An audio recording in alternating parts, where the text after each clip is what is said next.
Tozy tamin'ny fampiofanana ambony fanavaozana ny lalàna feny fananantany ny andehan'ny voalohany tamin'ireo mpisolo vava tamin'ity andro-androany ity. Tompomarika tao anatin'ny fikarakarana izany fampiofanana izany ny ministera eo anivon'ny fiadidinan'ny repoblika izay misahana ny tetikasan'ny filoham-pirenena sy ny fanajariana-tany ary ny fampitaovana.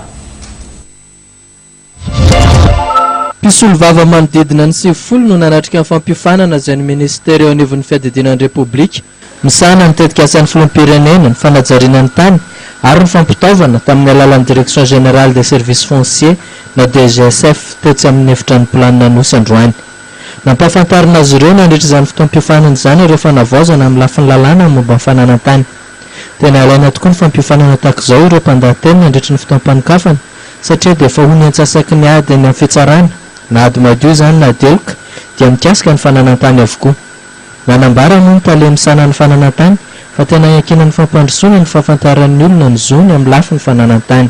Ny olona matetika tranga zany amin'izao fotoana izao dia miseho amin'ny endrika maro izy.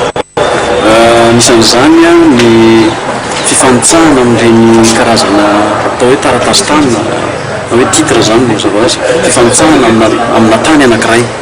Anisan'izany ihany koa ny ady lova, izany hoe olona mpiara-mandova taranak'olona anankiray izay manana tany dia tsy mifanaraka dia lasa miady. Anisan'izany ihany koa ny tsy fandrindrana zany angamba eo amin'ny resaka fitantanana ny fananantany sy amin'ireo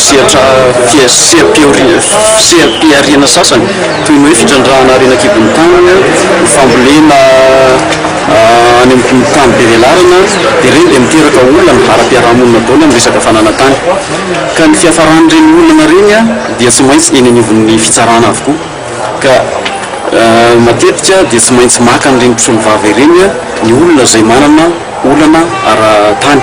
Ka izay indrindra no antony ny antsoina an'ireo mpisolo vava ireo mba hafehy tanteraka ny lalàna momba ny fananantany, hafehy ihany koa ny paikady arahana rehetrarehetra ao amin'izany fitantanana ny fananantany izany. Androany voalohany ity nitanterahana 20 aogositra androany ity fa mbola isy mpisolo vava 20 hafa indray hanatrika izany 3 aogositra ho avy izao. Mbola azo ny anjarany ihany koa ireo mpisolo vava miasa any amin'ny faritra.